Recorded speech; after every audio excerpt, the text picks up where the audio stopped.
Helicopter crash in Lasbela work for.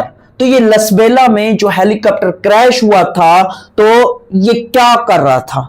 तो ये असल में फ्लड रिलीफ ऑपरेशंस की निगरानी कर रहा था जो उस टाइम बलूचिस्तान में फ्लड आया हुआ था। और ये कब हेलीकॉप्टर क्रैश हुआ? तो ये 1 अगस्त 2022 को हुआ। ये कब हुआ? 1 अगस्त 2022 को हुआ। इसमें पाकिस्तान आर्मी के 6 जो जवान हैं, जो 6 आर्मी पर्सनल्स हैं, वो क्या हुए थे? वो शहीद हुए थे। सबसे पहले हम बात करते हैं ये लेफ्टिनेंट जनरल सरफराज अली साहब की। तो ये भी उसमें शहीद हुए थे। ये 3 स्टार जनरल थे।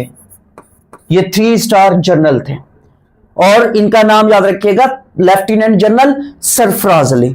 और दूसरे कौन से थे? दूसरे जो थे वो ब्रिगेडियर थे। ये मेजर जनरल, इनको मतलब प्रमोशन मिल चुकी थी, अप्रूव्ड हो चुके थे मेजर जनरल के ओहदे पे। ये मेजर अमजद हनीफ साहब थे। अमजद हनीफ साहब थे।